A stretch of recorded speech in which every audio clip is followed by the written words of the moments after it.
सौम्या एक ब्राह्मण कन्या थी जो अत्यंत रूपवती थी। जब वह विवाह के योग्य हुई तो उसका पिता बनवारी लाल अपनी बेटी के लिए सुयोग्य वर देखने लगा। बनवारी लाल अपनी बेटी को देखने जिस किसी भी योग्य व्यक्ति को घर बुलाता तो वह हर किसी को मना कर देती। एक दिन इन सब से परेशान हो सौम्या अपने पिता से बोली, पिताजी तुम यह रोज रोज मुझे देखने के लिए लड़कों को घर बुलाना बंद कर दो। मैं अपनी मर्जी अपनी पसंद से लड़का देखकर विवाह करूंगी। सौम्या बनवारी की इकलौती बेटी होने के कारण उसे बहुत प्यारी थी, इसलिए बिना किसी ना नुक्कर के वह अपनी बेटी की बात मान लेता है। जिस नगर में बनवारी अपनी बेटी सौम्या के साथ रहता था उस नगर के ऊपर राजा वज्रदेव का शासन था। वज्रदेव बड़ा प्रतापी और हमेशा अपनी प्रजा के हित में सोचने वाला राजा था। कहानी को आगे बढ़ाते हुए दैत्य दंभिकासुर बोला, तो विक्रमादित्य एक समय ऐसा आया जब उस नगर में चोरियां होने लगी। धीरे धीरे वह चोरियां इतनी बढ़ गईं कि शायद ही कोई ऐसा दिन हो कि नगर में चोरी ना हो। नगर के वासी आए दिन होने वाली इन चोरियों से बहुत परेशान थे। राजा वज्रदेव को जब खबर लगी तो उसने रात की गश्त के लिए सिपाहियों की संख्या बढ़ा दी, पर उससे भी कोई फायदा नहीं हुआ। अब तो चोर ने नगर के छोटे मोटे रईसों से लेकर बड़े बड़े सेठों तक का नंबर लगा दिया। आए दिन होने वाली इन घटनाओं से दुखी हो नगर के बड़े सेठ और व्यापारी मिलकर राजा के पास गए और अपनी व्यथा सुनाकर उनके सामने अपनी फरियाद रखी। राजा वज्रदेव ने उनका दुखड़ा सुन अपने सभी सिपाहियों को दिन रात नगर के कोने कोने में तैनात कर दिया, पर फिर भी चोरियां कम नहीं हुई। अब राजा के लिए भी यह विषय अत्यंत गूढ़ बन गया। उसने विचार किया कि कहीं मेरे सिपाही भी चोर के साथ न मिल गए हों। अंततः राजा वज्रदेव ने खुद चोरों को पकड़ने का बीड़ा उठाया। अब हर रात को वह खुद अपने कुछ सिपाहियों की टुकड़ी लेकर राज्य में गश्त के लिए निकलता। जब राजा सजग हुआ तो कुछ समय के लिए चोरियां रुक गईं, पर एक रात जब राजा गश्त पर था तो उसने एक संदिग्ध व्यक्ति को भागते हुए देखा। राजा ने तुरंत अपने सिपाहियों को आदेश दिया, उसे फौरन पकड़ो। राजा का हुक्म मिलते ही सिपाहियों ने दौड़कर उस चोर को दबोच लिया। उसे राजा के सामने पेश किया गया तो उसके पास से चोरी का सामान भी मिला। जब राजा ने सख्ती से उससे पूछा तो उसने चोर होने की बात कबूल ली। राजा ने क्रोधित होते हुए अपने सिपाहियों को आदेश दिया कि इसे कैद खाने में बंद कर दिया जाए। अगले दिन राजा ने पूरे नगर में ढिंढोरा पिटवा दिया कि चोर पकड़ा गया है। कल उसको सारे शहर में घुमाने के बाद फांसी पर लटका दिया जाएगा। चोर के पकड़े जाने के समाचार पर सारे नगर में खुशी का माहौल हो गया। जब उस चोर को नगर परिक्रमा के लिए निकाला गया तो सारा नगर उसे देखने के लिए टूट पड़ा। स्त्रियां अपने घरों के झरोकों और छतों पर आ गईं। आदमी गलियों में अपने अपने घरों के बाहर खड़े हो गए। चोर को देखने के लिए ब्राह्मण की लड़की अपनी छत पर खड़ी हो गई। चोर को जब ब्राह्मण की हवेली के सामने से लेकर गए तो जैसे ही सौम्या ने उस चोर को देखा वह उस पर दिलो जान से मोहित हो गई। वह तुरंत दौड़कर अपने पिता बनवारी लाल के पास गई और बोली, पिताजी मैं उस चोर से विवाह करना चाहती हूँ। बेटी की यह बात सुनकर ब्राह्मण हैरान रह गया और बोला, ये तुम क्या कह रही हो बेटी? सौम्या बोली, मैं जो कुछ भी कह रही हूँ अच्छी तरह सोच समझ कर कह रही हूँ। पिताजी मैंने उसको अपना पति मान लिया है। अगर उसको शूली पर लटकाया गया तो मैं भी उसके साथ सती हो जाऊंगी। अपनी इकलौती बेटी की यह अजीब सी जिद सुनकर बनवारी लाल के पैरों नीचे से जमीन खिसक गई। उसने अपनी बेटी को समझाने की बहुत कोशिश की पर वह अपनी जिद में टस से मस न हुई। अंततः अपनी बेटी की ममता के वशीभूत हो ब्राह्मण राजा के पास जाता है और सारी बात राजा को बताकर चोर को छोड़ने का निवेदन करता है। ब्राह्मण की सारी बात सुन राजा आश्चर्य से बोला, ऐसा कैसे हो सकता है? मैं ऐसा चाह कर भी नहीं कर सकता। मुझे अपनी प्रजा को भी जवाब देना है। अगर चोर को ऐसे ही छोड़ दिया तो सब नगरवासी क्या कहेंगे? कोई हल न मिलने पर बेचारे ब्राह्मण ने वापस घर जाकर अपनी बेटी को बहुतेरा समझाया पर वह अपने निश्चय पर अटल थी। सौम्या के हठ का समाचार पूरे पास पड़ोस में फैल गया। उड़ती उड़ती बात चोर के कानों तक भी आ पहुंची। जब चोर को पता चला तो वह रोने लगा। तय समय और घोषणा के मुताबिक चोर को नगर के चौराहे पर ले जाया गया। चोर को फांसी होने का दृश्य देखने के लिए सारा नगर टूट पड़ा। चोर को जब शूली के पास लाया गया तभी सौम्या भी वहां आ गई। उसके बाल बिखरे हुए थे। उसने बिल्कुल एक वियोगिनी के जैसा वेश बना रखा था। भीड़ के बीच खड़ी हो उसने घोषणा की कि इस चोर को वह अपना पति मान चुकी है और उसके शूली पर चढ़ाए जाने के साथ ही वह भी सती हो जाएगी। उसकी घोषणा सुन वहां मौजूद नगर के लोग उसे समझाने लगे पर सौम्या ने किसी की भी बात नहीं मानी। चोर को जब इस सारी घटना का पता चला तो वह ठठाकर हंस पड़ा कि वह सती होने वाली है। कुछ समय पश्चात चोर को शूली पर लटका दिया गया। आगे दैत्य दंभिकासुर बोला, तो विक्रमादित्य ब्राह्मण की लड़की सौम्या अपनी घोषणा के अनुसार उस चोर की मृतदेह को अपनी गोद में रखकर सती हो गई। उसने अपना वचन निभाया। अब तुम मुझे बताओ कि चोर सौम्या के प्यार की खबर पाकर रोया क्यों और उसके सती होने के इरादे पर ठठाकर हंसा। क्यों? उसे तो सौम्या के प्यार की खबर पाकर खुश होना चाहिए था और सती होने की सूचना पर रोना। राजा विक्रमादित्य कुछ सोचकर बोले, सुनो दुष्ट दैत्य, जब चोर को यह पता चला कि ब्राह्मण बनवारी लाल की पुत्री सौम्या उससे प्यार करती है तो वह अपनी तकदीर पर रोया कि अगर सौम्या का प्यार उसे पकड़े जाने से पहले मिल जाता तो शायद वह सुधर जाता। अब बात आती है उसके हंसने की, तो उसका हंसना बिल्कुल ठीक था। सौम्या की मूर्खता पर उसको हंसी आई कि मान न मान मैं तेरा मेहमान। उसका सती होना भी त्रिया चरित्र का एक हिस्सा था, बस इसी कारण वह ठट्ठा कर हंसा। राजा विक्रमादित्य की बात सुन दंभिकासुर बोला, तुम ठीक कहते हो विक्रमादित्य। दैत्य दंभिकासुर ना चाहते हुए भी अपनी अगली गुत्थी कहना आरंभ करता है। तो सुनो राजा, एक अधेड़ उम्र का राजा था जो हर वक्त परेशान रहता था। सब कुछ होते हुए भी राजा को दुख था, तो वो यह कि उसकी कोई संतान नहीं थी। राजा ने संतान प्राप्ति के लिए बड़े से बड़े विद्वान पंडित से लेकर ज्योतिषियों तक को दिखाया, पर सब ने राजा की कुंडली देखकर एक ही जवाब दिया कि महाराज आपके भाग्य में संतान सुख नहीं है। अंततः राजा एक साधु के पास वन में चला जाता है और उनके पास रहकर जी जान से उनकी सेवा करने लग जाता है। ऐसे ही समय बीता गया। राजा को महात्मा जी की सेवा करते पूरे 12 साल हो गए। तब एक दिन साधु ने राजा से पूछा, वत्स, तुम्हें मेरी सेवा करते आज पूरे 12 साल हो गए। इन 12 सालों में ना कभी मैंने तुमसे तुम्हारे यहाँ आकर मेरी सेवा करने का उद्देश्य पूछा और ना ही कभी तुमने मुझसे कुछ मांगा। मैं तुम्हारी सेवा से बहुत प्रसन्न हूँ, मांगो जो भी मांगना चाहते हो। तब राजा ने हाथ जोड़ साधु महात्मा जी से कहा, महाराज मुझे किसी चीज की कोई कमी नहीं है, बस कमी है तो एक संतान की। अगर आप मुझे कुछ देना ही चाहते हैं तो मुझे संतान प्राप्ति का आशीर्वाद दीजिए। तब साधु महाराज ने कुछ देर ध्यान लगाया और बोले, वत्स, तुम्हारे भाग्य में तो संतान सुख है ही नहीं, पर क्योंकि तुमने मेरी 12 साल तक सेवा की है तो तुम्हें खाली हाथ तो नहीं भेजूंगा। बेटा, मैं तुम्हें संतान प्राप्ति का आशीर्वाद तो दे दूंगा और तुम्हें जो पुत्र होगा उसकी आयु केवल 20 वर्ष की ही होगी। महात्मा जी की बात सुन राजा बोला, हे साधु महाराज, 20 वर्ष ही सही, हमें संतान सुख तो मिलेगा। और वैसे भी महाराज, मेरी आयु 60 वर्ष की तो हो ही चुकी है। 20 वर्ष तक तो शायद मैं भी जिंदा ना रहूं। इसलिए हे महाराज, कृपया मुझे संतान प्राप्ति का आशीर्वाद दीजिए। राजा की बात सुन महात्मा जी राजा को संतान प्राप्ति का आशीर्वाद दे देते हैं। साधु महाराज को प्रणाम कर राजा खुशी खुशी अपने राज्य लौट आता है। कुछ ही दिन पश्चात महारानी गर्भवती हो जाती है। पूरे राज्य में खुशियों का माहौल था। तय समय पर महारानी जी ने एक बिल्कुल स्वस्थ पुत्र को जन्म दिया। यह देख राजा की खुशी का ठिकाना ना रहा। राजा ने अपने पुत्र का नाम वीरध्वज रखा। वीरध्वज जब थोड़ा बड़ा हुआ तो राजा ने उसको शिक्षा ग्रहण करने के लिए बाहर भेजने की बजाय राजमहल में ही उसकी शिक्षा की व्यवस्था कर दी। समय बीतता गया। राजकुमार वीरध्वज की सभी प्रकार की शिक्षा और शस्त्र विद्या पूरी हो चुकी थी। वह अब एक आकर्षक युवा बन चुका था। राजकुमार के जवान होते ही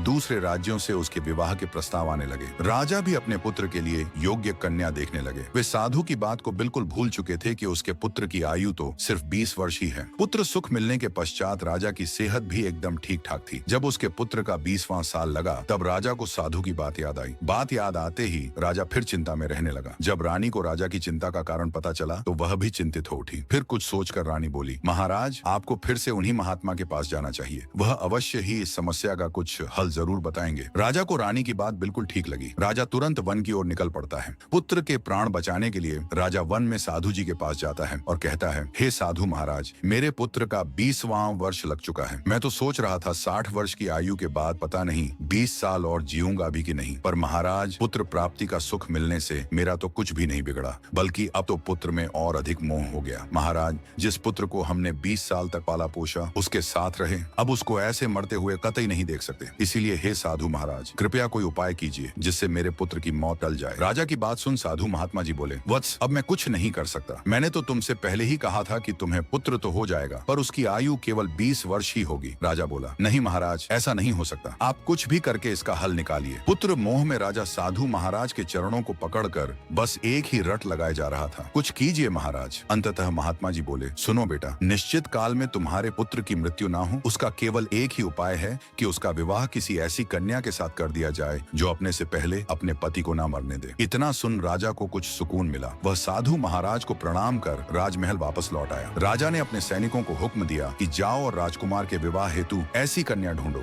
जो अपने से पहले अपने पति को ना मरने दे। राजा का हुक्म मिलते ही उसके सैनिक देश के कोने कोने में फैल गए। वह जहाँ भी जाते हर जगह सब उन्हें यही कहते कि मृत्यु पर भला किसी का वश कैसे चल सकता है, वह किसके हाथ में है। मृत्यु तो जब आनी होगी आकर ही रहेगी, उसे भला कौन टाल सकता है। हर जगह इसी प्रकार के जवाब सुन सिपाही भी निराश हो गए।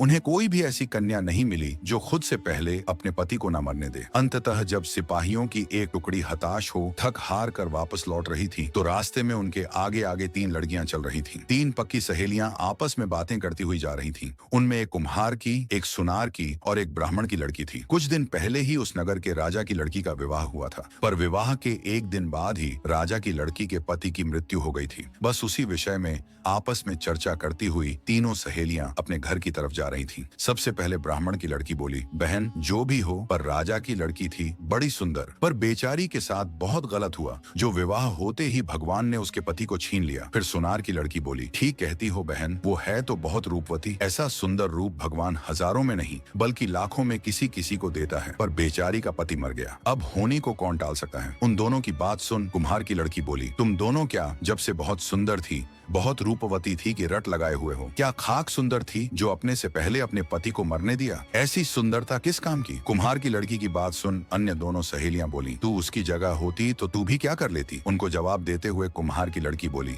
अगर मैं राजा की लड़की की जगह होती तो अपने जीते जी अपने पति को कतई मरने न देती, चाहे उसके लिए मुझे कुछ भी करना पड़ता। पीछे चल रहे सिपाहियों ने उन तीनों सहेलियों की आपस की सारी बातें सुन ली। सारी बातें सुन सिपाहियों के मन में तुरंत राजा के हुक्म वाली बात कौंधी कि जाओ जाकर ऐसी कन्या ढूंढो जो अपने से पहले अपने पति को ना मरने दे। सिपाहियों ने तुरंत उन लड़कियों को रोककर उनसे उनका नाम पता सब ले लिया और राजमहल आकर सभी बातें विस्तार पूर्वक ज्यों की त्यों राजा को बता दी। सिपाहियों की बात सुन राजा के मन में उम्मीद की एक किरण उभरी। उसने तुरंत अपने साथ अपने मंत्री व अन्य कुछ राज्यसभा के विद्वान सदस्यों को लिया और निकल पड़ा। सिपाहियों के बताए गए गांव की ओर कुछ घंटों का रास्ता तय कर राजा अपने आदमियों के साथ कुम्हार के घर पहुंच गया। राजा के साथ मौजूद मंत्री ने लड़की के पिता यानी कुम्हार को राजा का पूरा परिचय दिया और उसकी लड़की से राजा के लड़के के विवाह की बात सामने रखी। बेटी के लिए रिश्ता और वह भी राजा के लड़के का। यह बात सुन कुम्हार सन्न रह गया। उसे ऐसे देख मंत्री बोला, क्यों भाई, कहाँ खो गए। तब उसने राजा व उसके आदमियों को आदर सत्कार सहित बिठाकर जलपान कराया और भागकर अपने आसपास रहने वाले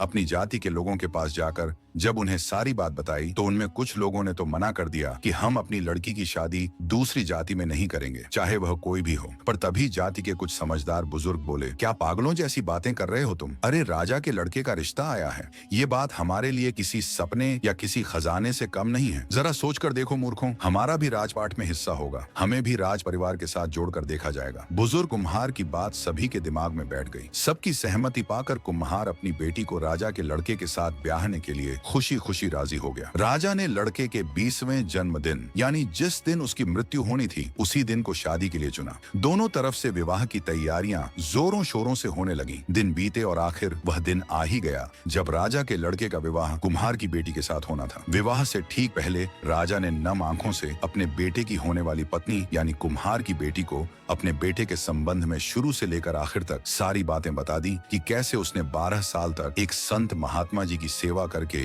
अपने बेटे वीरध्वज को पाया था और आज सिद्ध महात्मा जी के कहे अनुसार उसके बेटे की जिंदगी का आखिरी दिन है। सारी दास्तान बता राजा बोला, सुनो बेटी, अब मेरे पुत्र की जिंदगी तुम्हारे हाथ में है। कैसे भी करके अगर आज आधी रात तक तुम इसकी मृत्यु को टाल दोगी तो फिर नया दिन शुरू हो जाएगा और वीरध्वज के ऊपर आई यह मृत्यु रूपी भारी विपदा टल जाएगी। राजा की पूरी बात सुन कुम्हार की बेटी जिसका नाम शौर्यवती था को एक बार तो धक्का लगा, पर फिर एक अदम्य साहस के साथ वो राजा से बोली, आप चिंता मत कीजिए महाराज, मेरे जीते जी मैं आपके बेटे को कुछ नहीं होने दूंगी। शौर्यवती की बात सुन और उसका आत्मविश्वास देख राजा को बहुत तसल्ली मिली। शाम का समय हो चला था। शुभ मुहूर्त के समय पंडित ने विवाह हेतु शौर्यवती और वीरध्वज को शादी के मंडप में बुला लिया और मंत्र पढ़ने लगा। तभी एक सांप फुफकारता हुआ राजकुमार वीरध्वज को डसने के लिए वहां आया। सांप जैसे ही उसके नजदीक आया तो चौकन्नी होकर बैठी शौर्यवती की नजर उस पर पड़ गई। उसे समझते देर न लगी कि यह सांप उसके पति को खाने के लिए ही यहाँ आया है। उसने अपना हाथ आगे बढ़ाया और सांप को पकड़कर उसके मुख को अपने एक पैर के नीचे दबाकर बैठ गई। ईश्वर की मर्जी कहो या उनका चमत्कार, वहां मौजूद किसी भी व्यक्ति की नजर उस सांप पर नहीं पड़ी। कुम्हार की बेटी सांप के मुख को अपने एक पैर के नीचे दबाकर बैठी रही। कुछ देर बाद उस सांप की पत्नी वहां आई और कुम्हार की लड़की से बोली, मेरे पति को तुम क्यों अपने पैर के नीचे दबाकर बैठी हो, कृपया उसे छोड़ दो, अन्यथा इस हालत में उसके प्राण निकल जाएंगे। नागिन की बात सुन शौर्यवती बोली, तुम्हारा पति यहाँ किसी की भलाई में थोड़े ही ना आया था, वह मेरे पति को डस कर उसके प्राण हरने के लिए यहाँ आया था। अगर मैंने उसे छोड़ा तो वह फिर से मेरे पति को डसने की कोशिश करेगा। तब नागिन बोली, नहीं, अब वह ऐसा नहीं करेगा, मैं वचन देती हूँ। तुम्हारे छोड़ते ही मैं अपने पति को यहाँ से लेकर चली जाऊंगी, पर तुम्हारे पति की मृत्यु तो आज निश्चित है, ऐसे नहीं तो किसी और रूप में सही। नागिन के वचन भरने पर शौर्यवती ने सांप के मुंह के ऊपर से अपना पैर हटाकर उसे आजाद कर दिया। नागिन अपने वचन अनुसार बिना किसी को कोई हानि पहुंचाए अपने नाग के साथ चुपचाप वहां से चली गई। कुम्हार की लड़की नागिन की चेतावनी से और अधिक सजग होकर बैठ गई। कुछ देर में शौर्यवती और वीरध्वज का विवाह ठीक से संपन्न हो गया। रात का पहला पहर शुरू हो चुका था। कुम्हार की लड़की ने अपने पति को राजमहल के आंगन में बीचों बीच पलंग डालकर सुला दिया। आज की रात उसे कैसे भी करके अपने पति को मरने नहीं देना था। पति की मृत्यु को टालने के लिए उसने पलंग के कोने पर दिया जलाकर रख दिया और हाथ जोड़कर प्रार्थना की, हे अग्निदेव, आज की रात पलंग के इस कोने की जिम्मेवारी आपकी है। अगर मेरी पतिव्रता सच्ची है तो मेरे पति की रक्षा करना। पलंग के दूसरे कोने पर एक लोटा जल भरकर रख दिया और बोली, हे जल देव, अगर मेरी भक्ति सच्ची है तो आज की रात मेरे पति की रक्षा करना। शौर्यवती ने पलंग के तीसरे कोने के पास कुछ गेहूं के बीज रख दिए और बोली, हे अन्न देवता, इस कोने का भार मैं आपको सौंप रही हूँ। आज रात मेरे पति की रक्षा का दायित्व आपका है। और पलंग के चौथे कोने के पास वह खुद खड़ी हो गई। जब नाग उसके पति को मारने में असफल हो गया तो अब की बार धर्मराज ने राजा के लड़के के प्राण हरने के लिए खुद बेमाता को भेजा। कहानी को बीच में रोककर आपको बताता चलूं कि बेमाता भी धर्मराज की एक खास इकाई है। जैसे यमराज और यम के दूत होते हैं, कहते हैं बेमाता का लिखा हुआ कोई भी नहीं टाल सकता। बेमाता जब राजा के लड़के के प्राण लेने आई तो उसे पलंग के पहले कोने पर अग्निदेव का पहरा मिला। बेमाता को देख अग्निदेव बोले, अगर तुम मेरे ऊपर से जाकर राजा के लड़के के प्राण हरोगी तो मेरा तो कोई आदर मान ही नहीं रहेगा। मैं ही हूँ जो जीने से लेकर मृत्यु तक हर व्यक्ति को पवित्र करता हूँ। अगर तुम मेरा निरादर करके उसके प्राण लोगी तो मेरा तो अस्तित्व ही खत्म हो जाएगा। फिर बेमाता पलंग के दूसरे कोने के पास जाती है तो वहाँ उसे जल देवता मिलते हैं। वह भी वही बात कहते हैं, अगर तुम मेरा निरादर करके राजा के लड़के के प्राण हरोगी तो कौन मुझे देवता मानेगा, मेरा तो अस्तित्व ही मिट जाएगा। जब वह पलंग के तीसरे कोने पर जाती है तो वहाँ उसे अन्न देवता का पहरा मिलता है। वह भी वही बात कहते हैं। बेमाता अन्न देवता की बात भी मान लेती है। जब वह पलंग के चौथे यानी आखिरी कोने के पास जाती है तो उन्हें देखते ही कुम्हार की लड़की भागकर बेमाता के पास आकर उसके पैर दबा देती है। जैसे ही शौर्यवती बेमाता के पैर दबाती है तो वे बोल पड़ती हैं, सदा सुखी रहो, सदा सुहागन रहो, भगवान तुम्हारी जोड़ी बनाए रखे। बेमाता जल्दबाजी में यह सब बोल जाती है। उसे ध्यान ही नहीं रहा कि वह यहाँ उसे आशीर्वाद देने नहीं बल्कि उसके पति के प्राण लेने के लिए आई है। अब मुख से शब्द तो निकल चुके थे। बेमाता कुम्हार की लड़की से बोली, तुमने तो बड़ा गजब कर दिया। मैं यहाँ तुम्हारे पति के प्राण लेने के लिए आई थी। इसकी तो सिर्फ आज की ही आयु है। आज इसे धर्मराज के घर पेश होना है, पर तुमने तो छल से मेरे ही कान काट जल्दी से मेरे पैर दबाकर मुझसे ही सदा सुहागन का आशीर्वाद ले लिया। तब शौर्यवती बोली, तो और मैं क्या करती माता, अपने पति को अपने से पहले कैसे मरने देती। अब देख लो माता, या तो आप अपने वचनों से हारी हो जाओ अन्यथा इन्हें जीवित छोड़ दो। शौर्यवती की बात सुन बेमाता सोच में पड़ जाती है। आखिर यह हुआ तो हुआ क्या। फिर कुछ सोचकर वह बोली, देखो बेटी, तुम्हारे पति की आयु तो आज खत्म हो जाएगी, पर एक रास्ता है। तुम अपनी आयु में से आधी अपने पति को दे सकती हो। बेमाता की बात सुन कुम्हार की लड़की को अपार शांति मिली। वह बोली, मैं अपनी आधी आयु अपने पति को देने को तैयार हूँ। माता कृपया बताइए कि इसके लिए मुझे क्या करना होगा। बेमाता युक्ति बताते हुए बोली, जैसे ही सुबह का सूर्योदय हो तो तुम्हें सूर्यदेव को एक लोटा जल चढ़ाकर प्रार्थना करनी है कि हे सूर्यदेव, बेमाता के वचन अनुसार मेरी अपनी मर्जी से मेरी आधी आयु मेरे पति को लग जाए। जब तुम इतना कहोगी तो तेरी आधी आयु तेरे पति को लग जाएगी और तुम दोनों की आयु बिल्कुल बराबर हो जाएगी। इतनी युक्ति बता बेमाता वहाँ से चली गई। सुबह होते ही जैसा बेमाता ने बताया था शौर्यवती ने वैसा ही किया। बेमाता के वचनों सहित उगते सूर्यदेव के आगे प्रार्थना करने पर उसके पति की मृत्यु टल जाती है और इस प्रकार वह अपने पति के प्राण बचा लेती है। राजा सहित पूरे राज्य में खुशी का माहौल था। कहते हैं, जब से ही सदा सुहागन का आशीर्वाद चलता आ रहा है और जब से ही कुम्हार जाति को राजवंश का हिस्सा मानते हुए प्रजापति कहकर पुकारा जाता है। इतनी कहानी कह दैत्य दंभिकासुर राजा विक्रमादित्य से बोले, अब तुम मुझे ये बताओ राजा विक्रमादित्य, राजा के लड़के की रक्षा कर रहे चारों में से कौन बड़ा, अग्निदेव, जलदेव, अन्न देवता या फिर वह कुम्हार की लड़की। दंभिकासुर की बात का मुस्कुराकर जवाब देते हुए राजा विक्रमादित्य बोले, यह तो बहुत आसान सा सवाल है दुष्ट राक्षस। भले ही वे तीनों देवता हों, भले ही उनको पूजा जाता हो, भले ही उनका कद बहुत ऊंचा हो, पर यहाँ तो कुम्हार की लड़की उनसे भी बड़ी हो गई, जिसने न केवल अपने पति की जिंदगी बचाने के लिए ठाना बल्कि स्वयं स्वयं की आधी जिंदगी देकर उसे मृत्यु से बचाकर अपनी ठानी हुई बात को पूरा भी करके दिखाया, इसलिए वह देवताओं से भी बड़ी हो गई। राजा विक्रमादित्य की बात सुन दैत्य दंभिकासुर बड़ा हताश सा होकर बोला, तुमने ठीक कहा विक्रमादित्य। हर सवाल का जवाब दैत्य दंभिकासुर को एक साधारण इंसान बना रहा था। दंभिकासुर को चुप देख राजा विक्रमादित्य बोले, पूछो दुष्ट राक्षस अपना अगला सवाल, अब तुम्हारे पास जीने के लिए ज्यादा वक्त नहीं है। राजा विक्रमादित्य की बात सुन दैत्य दंभिकासुर बोला, विक्रमादित्य माना कि तुम बुद्धि में तेज हो, पर अब भी मेरे 2 सवाल बचे हैं, याद है ना? एक भी गलत जवाब और तुम्हारा खेल खत्म। मेरी अगली गुत्थी सुनो विक्रमादित्य। शशिबाला जैसे ही जवान हुई उसके रूप यौवन के चर्चे दूर दूर तक फैल गए। एक तो शशिबाला कंचनपुर नरेश की इकलौती संतान थी, दूसरा वो इतनी खूबसूरत थी कि कोई अगर पल भर के लिए भी उसे देख ले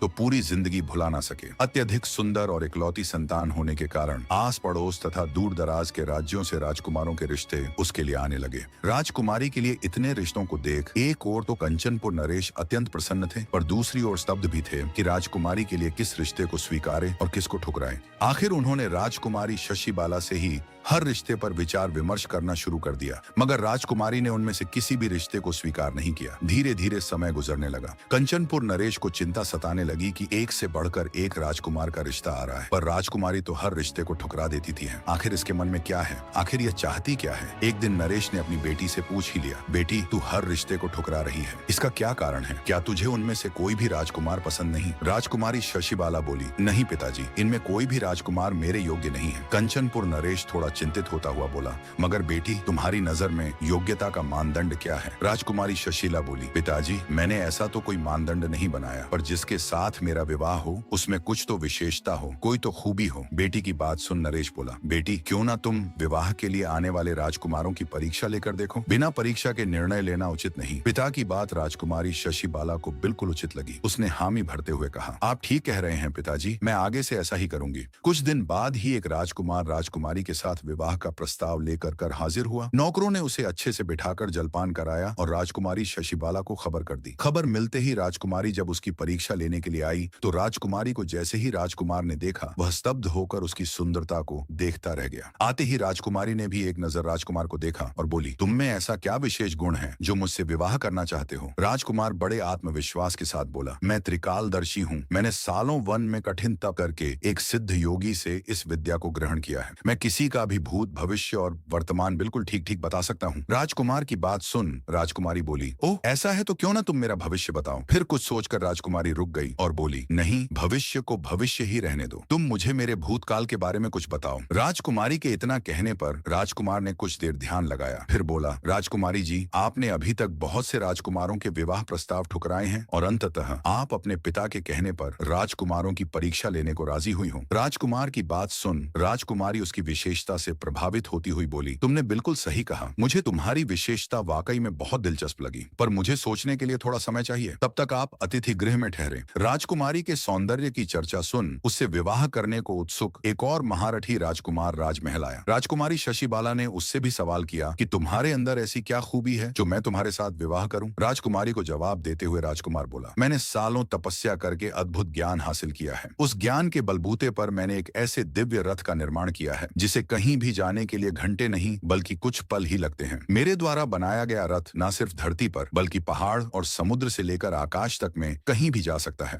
वह भी बस कुछ ही पलों में। राजकुमारी शशिला उस राजकुमार की विशेषता से भी बहुत प्रभावित हुई। पहले की तरह राजकुमारी ने उस राजकुमार से भी सोचने के लिए थोड़ा समय मांगा और उसे भी अतिथि गृह में ठहरा दिया। राजकुमारी शशिबाला गहरी सोच में थी कि इन दोनों में से वह किसके साथ विवाह करें। दोनों की ही विशेषताओं ने उसे बहुत प्रभावित किया। ऐसे ही 2 दिन का समय बीत जाता है। राजकुमारी फैसला नहीं कर पा रही थी कि तभी राजकुमारी से विवाह इच्छित एक और महारथी राजकुमार राजमहल में पधारा। राजकुमारी शशिबाला ने उसके सामने भी वही प्रश्न दोहराया। राजकुमार ने बड़ी शालीनता से जवाब दिया, राजकुमारी जी, मैंने सालों कठिन अभ्यास करके भाला चलाने में ऐसी कुशलता प्राप्त कर ली है कि मैं अगर आंख बंद करके भी अपने भाले से किसी पर वार करूं तो सामने वाला कितना भी शक्तिशाली क्यों ना हो, मेरे एक ही वार में ढेर हो जाएगा। राजकुमारी शशिबाला उस महारथी राजकुमार की विशेषता से भी बहुत प्रभावित हुई। राजकुमारी ने बाकी राजकुमारों की तरह उसे भी अतिथि गृह में ठहरा दिया और अपने पिता के साथ सलाह मशवरा करके अपना निर्णय देने के लिए एक निश्चित दिन मुकर्रर कर दिया। राजकुमारी इसी बीच तीनों राजकुमारों के विषय में गंभीरता से सोचती रही। आखिर निर्णय का दिन आ गया। निश्चित तिथि पर तीनों राजकुमार बन ठन कर राज दरबार में उपस्थित हुए। सभी सभासद भी जिज्ञासावश यह जानने के लिए कि राजकुमारी किसको अपना वर चुनेगी राजसभा में आ चुके थे, किंतु राजकुमारी अभी तक नहीं आई थी। तभी कुछ सेविकाओं ने आकर बताया कि राजकुमारी अपने कक्ष में नहीं है। यह सुनते ही पूरे दरबार में खलबली मच गई। राजा के आदेश पर महल का चप्पा चप्पा छाना गया, मगर राजकुमारी का कहीं पता न चला। जल्दी ही यह खबर पूरे राज्य में फैल गई। हर तरफ शोक के बादल छा गए। सबके मुख पर एक ही सवाल था कि राजकुमारी आखिर गई तो गई कहां? लोग राजकुमारी के इस प्रकार गायब होने को लेकर तरह तरह की अटकलें लगाने लगे। तभी कंचनपुर नरेश को उस राजकुमार का ध्यान आया जिसने अपने आप को त्रिकालदर्शी बताया था। राजा तुरंत उनके पास गया और बोला, राजकुमार, क्या तुम अपनी विद्या के द्वारा पता करके बता सकते हो कि राजकुमारी इस समय कहां है? राजकुमार बोला, अवश्य बता सकता हूं महाराज। उसने तुरंत कुछ समय के लिए ध्यान किया और बोला, महाराज, एक राक्षस राजकुमारी की सुंदरता से अभिभूत होकर उसे उठा ले गया है। उसका महल पहाड़ियों के बीच बड़े ही दुर्गम स्थल में बना हुआ है। राजा को जब यह बात उस त्रिकालदर्शी राजकुमार ने बताई तो उसके पैरों नीचे से जमीन खिसक गई। राजा गहरी सोच में पड़ गया। तभी दूसरा यानी दिव्य रथ वाला राजकुमार राजा के पास आया और बोला, आप चिंता मत कीजिए महाराज, चाहे उस राक्षस का ठिकाना कितनी ही दुर्गम पहाड़ियों में क्यों ना हो, मेरा दिव्य रथ पल भर में ही हमें वहां पहुंचा देगा। अब सवाल यह रह गया कि उस खूंखार राक्षस का सामना कौन करेगा। तब तीसरा राजकुमार, जिसे अपने भाले पर पूर्ण विश्वास था, सामने आया और बोला, महाराज, आप चिंता मत कीजिए, उस राक्षस से मैं निपट लूंगा। राजा से आज्ञा ले तुरंत तीनों राजकुमार दिव्य रथ में बैठकर राक्षस के ठिकाने पर जा पहुंचे। भाले वाले महारथी राजकुमार ने जब राक्षस को देखा तो उसने अपनी पूरी ताकत से राक्षस को भाला फेंक कर मारा। महारथी राजकुमार का प्रहार इतना तेज था कि उसके द्वारा छोड़ा गया भाला राक्षस की छाती को चीरते हुए उसके सीने के पार हो गया, जिससे तुरंत राक्षस के प्राण पखेरु उड़ गए। राजकुमारों ने राजकुमारी को अपने साथ रथ में बिठा लिया और कुछ ही पलों में वह सकुशल राजमहल पहुंच गए। राजकुमारी शशिबाला को बिल्कुल ठीक ठाक देख राजा सहित पूरी प्रजा में खुशी की लहर दौड़ गई। राजा ने तीनों राजकुमारों का हाथ जोड़कर शुक्रिया किया। फिर से सभा बैठाई गई। सभी सभासद और राजकुमार अपने अपने स्थान पर बैठ गए। इतनी कहानी कह दैत्य दंभिकासुर बोला, बताओ विक्रमादित्य, उन तीनों में से राजकुमारी किसको अपना वर चुनेगी? कुछ देर विचार कर राजा विक्रमादित्य बोले, राजकुमारी शशिबाला उस भाले वाले महारथी राजकुमार को अपना वर चुनेगी। राजा विक्रमादित्य की बात सुन दैत्य दंभिकासुर बोला, ऐसा क्यों विक्रमादित्य? क्योंकि राजकुमारी को बचाने में तो तीनों ही राजकुमारों का हाथ था। फिर राजकुमारी उस महारथी राजकुमार को ही क्यों चुनेगी? क्या सिर्फ इसलिए कि उसने उस राक्षस का वध किया था? राजा विक्रमादित्य बोले, नहीं कपटी राक्षस, त्रिकालदर्शी राजकुमार को न चुनने का कारण यह था कि अगर वह राजकुमारी का पता ना भी लगाता तो भी राजा की फौज 2-4 दिन में उसका पता लगा ही लेती। अब बात आती है दिव्य रथ वाले राजकुमार को न चुनने के कारण की, तो रास्ता भले ही कितना भी दुर्गम था, देर से ही सही, पर राजा के लोग उस राक्षस के ठिकाने पर पहुंच तो जाते ही। अब बात आती है उस महारथी राजकुमार को चुनने की वजह की, तो राजकुमारी के पास एक नहीं बल्कि इसके 2 मुख्य कारण थे। पहला तो यह कि राक्षस का पता लगाना और उस तक पहुंचना तो संभव था, पर राजा के पास ऐसा कोई भी योद्धा नहीं था जो राक्षस का सामना कर सके। और दूसरा और सबसे मुख्य कारण यह कि राजकुमारी राजा की इकलौती संतान थी, तो उसे पति के रूप में एक ऐसा शक्तिशाली व्यक्ति चाहिए था जो उसके पिता के पूरे राज्य को भी संभाल सके, जो कि वह महारथी राजकुमार पूर्ण रूप से था। विक्रमादित्य की बात सुन दैत्य दंभिकासुर बोला, तुमने ठीक कहा विक्रमादित्य। दैत्य दंभिकासुर ना चाहते हुए भी अपनी आखिरी यानी 7वीं गुत्थी सुनाना आरंभ करता है। तो सुनो राजा, एक बला की खूबसूरत लड़की कुएं पर पानी भर रही थी। नगर नरेश जब उधर से गुजरा तो उसकी नजर उस नवयवना पर पड़ गई। इतनी सुंदर नारी राजा ने अपने पूरे जीवन काल में नहीं देखी थी। पास जा जब राजा ने उस लड़की से उसका नाम पता पूछना चाहा तो बिना कोई उत्तर दिए वह चुपचाप वहां से भाग गई। मंत्र मुग्ध सा हो राजा भी अपने घोड़े पर बैठ लड़की के पीछे पीछे हो लिया। सहमी हुई लड़की भागकर अपने घर में घुस गई और अपने पिता से बोली, पिताजी, कोई अनजान व्यक्ति मेरे पीछे पीछे आ रहा है। लड़की का पिता जब तक कुछ समझ पाता तब तक राजा भी उस लड़की के पीछे पीछे उसके घर के अंदर आ गया। जब लड़की के पिता ने राजा को देखा तो उसने तुरंत राजा को पहचान लिया। व्यक्ति हाथ जोड़कर बोला, महाराज, एक गरीब के घर आपका कैसे आना हुआ? राजा बोला, अगर तुम्हें कोई परेशानी ना हो तो मैं तुम्हारी बेटी के साथ विवाह करना चाहता हूँ। राजा की बात सुन हैरान ब्राह्मण बोला, महाराज, भला मुझे क्या परेशानी होगी? उल्टा मैं तो बहुत खुश हूँ कि मेरी बेटी रानी बनेगी। दूसरे कक्ष में खड़ी ब्राह्मण कन्या ने जब सारी बात सुनी तो वह भी शर्मा गई। ब्राह्मण ने खुशी खुशी तुरंत सारा तामझाम कर अपनी बेटी का विवाह राजा के साथ कर दिया। राजा अपनी नवविवाहिता पत्नी को अपने साथ घोड़े पर बैठा राजमहल की तरफ चल पड़ा। चलते चलते रात का समय हो गया और रास्ते में एक घना जंगल लगता था। जब राजा उस जंगल में से निकलने लगा तो ब्राह्मण कन्या बोली, महाराज, मुझे बहुत जोरों की प्यास लगी है। रानी की बात सुन राजा घोड़ा रोककर आसपास कोई पानी का कुआं, कोई झरना खोजने लगा। उसी जंगल में एक खूंखार आदमखोर दानव रहता था। जब भी कोई उस जंगल से गुजरता तो दानव को आदम यानी मनुष्य की महक आ जाती थी। कई दिनों के भूखे आदमखोर को जब मानव गंध आई तो वह खिल उठा और तेजी से गंध की दिशा में बढ़ने लगा। कुछ ही समय में दानव रानी के पास जा पहुंचा। रानी ने जब अपने सामने एक खूंखार आदमखोर दानव को देखा तो उसकी चीख निकल गई। पानी खोजने गया राजा रानी की चीख सुनते ही घबरा गया और तुरंत भागकर वापस आया। देखा तो उसकी नवविवाहिता पत्नी एक खूंखार दानव की कैद में है। राजा हाथ जोड़कर रानी को छोड़ने के लिए दानव के सामने मिन्नतें करने लगा। अब दानव तो कई दिनों का भूखा था, इसलिए उस पर राजा की मिन्नतों का कोई असर नहीं हुआ। तब राजा बोला, सुनो राक्षस, मैं इस नगर का राजा हूँ। अगर तुम मेरी पत्नी को छोड़ दोगे तो मैं हर सप्ताह तुम्हारे भोजन के लिए किसी हष्ट पुष्ट व्यक्ति को तुम्हारे पास भेज दिया करूंगा। ये मेरा वचन है। दानव सोचने लगा, अगर मैं आज राजा की पत्नी को खा लेता हूँ तो मेरी सिर्फ आज की भूख मिटेगी, पर अगर मैं इसे छोड़ देता हूँ तो हर सप्ताह मुझे बैठे बैठाए ताजा स्वादिष्ट गोश्त खाने को मिलेगा। ये विचार कर दानव ने राजा की पत्नी को छोड़ दिया और बोला, तुम्हारे पास 7 दिन का समय है। अगर तुमने अपना वचन नहीं निभाया तो याद रखना, मैं तुम्हारे महल में घुसकर किसी को भी जीवित नहीं छोड़ूंगा। राजा भारी मन से अपनी पत्नी को ले राजमहल वापस आ गया। सोच रहा था, रानी को तो उस दानव से बचा लिया, मगर अब हर सप्ताह उस दानव के पास आदमी कहां से भेजूंगा? जिंदा मनुष्य हर सप्ताह दानव के भोजन के लिए कहां से आएगा? आखिर कौन अपने प्राण देने के लिए तैयार होगा? ये सब बातें सोचते सोचते राजा के दिमाग की नसें फटी जा रही थीं। फिर कुछ बुद्धिमान मंत्रियों की सलाह पर राजा ने घोषणा करवा दी कि जो भी व्यक्ति अपनी बलि देगा उसे उसके वजन के बराबर चांदी के सिक्के दिए जाएंगे। नगर के लोगों ने जब राजा की घोषणा सुनी तो हर तरफ उसकी आलोचना होने लगी। कैसा राजा है यह, जो अपनी ही प्रजा के लोगों को मौत के मुंह में धकेल रहा है? भला कौन मूर्ख होगा जो धन के बदले अपने प्राण देने को तैयार होगा? और वैसे भी मरने के बाद धन किस काम का? ऐसे ही दिन बीतने लगे। कोई भी व्यक्ति राजा की शर्त मानने को आगे नहीं आया। राजा की चिंता हर खत्म होते दिन के साथ बढ़ती जा रही थी। दानव को दिए वचन में अब बस 2 ही दिन शेष थे। राजा के नगर में एक घर भीखा का भी था। भीखा के परिवार में उसका पिता, उसकी पत्नी और 2 बच्चे थे। भीखा मेहनत मजदूरी करके बड़ी ही मुश्किल परिस्थितियों में अपने परिवार का लालन पालन करने की नाकाम कोशिश कर रहा था, क्योंकि हर रोज उसे काम भी नहीं मिलता था। परिवार की स्थिति इतनी दयनीय थी कि जिस दिन भीखा को काम नहीं मिलता उस दिन परिवार के सदस्यों को भूखा ही सोना पड़ता। भीखा के बाप ने भीखा को राजा की घोषणा के बारे में बताकर उसे राजा के पास जाने की सलाह दी। पिता के मुख से ऐसी बात सुन भीखा का हृदय मारे दुख के छलनी हो गया, पर बेचारा करता भी तो क्या। वह पिता की बात से सहमत हो गया और अत्यंत भारी हृदय से राजा के पास चला जाता है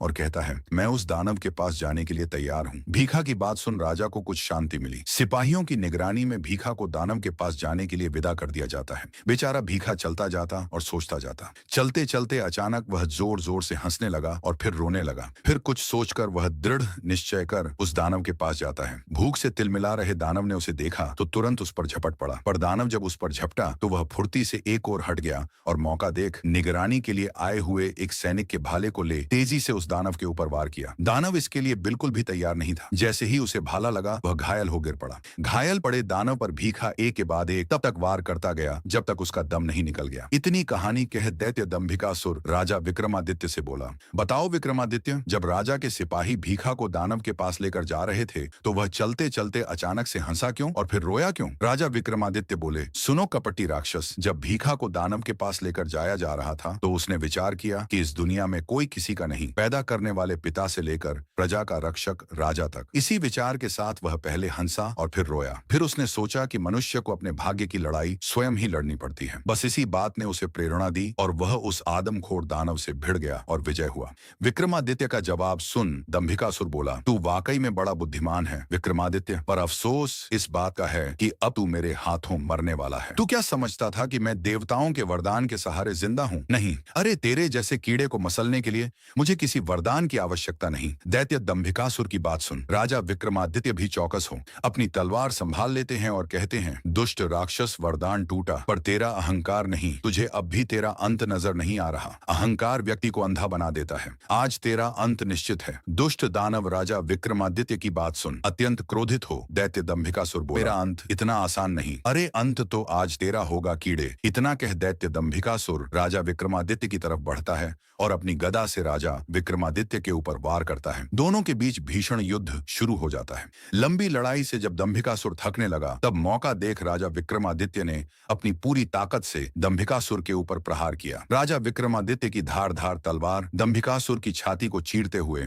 उसके सीने में जा घुसी। दर्द से करहता हुआ दैत्य दंभिकासुर अपनी आखिरी सांस लेता हुआ बोला, यह असंभव है। मैं तो अमर राजा विक्रमादित्य। बीच में ही बोल पड़े, कपटी राक्षस अमृता सत्य और धर्म में है, दानवी वरदानों में नहीं। तेरे जैसे अहंकारी अमर नहीं होते, बल्कि इतिहास में दफन होते हैं। अंततः राजा विक्रमादित्य के इस निर्णायक वार से दैत्य दंभिकासुर का अंत हो जाता है। दैत्य के धरा पर गिरते ही चारों ओर एक गहरी शांति छा गई। आकाश में बिजली कड़की और स्वर्ग से पुष्पों की वर्षा होने लगी। देवताओं ने भी राजा विक्रमादित्य के इस कृत्य को सराहा। दंभिकासुर द्वारा पत्थर बनाए गए सभी प्राणी धीरे धीरे अपने असली रूप में लौटने लगे। लखन और महेंद्र भी अपने असली रूप में आ जाते हैं। दोनों भाई एक दूसरे को देख खुश हो बहते नेत्रों के साथ एक दूसरे को गले लगा लेते हैं। दंभिकासुर के मरने के बाद गुफा का द्वार भी खुल जाता है। राजकुमारी चंद्रकला जब गुफा से बाहर आती है तो अपने पति और उसके भाई को सही सलामत देख ठिठक कर खुशी से वहीं रुक जाती है।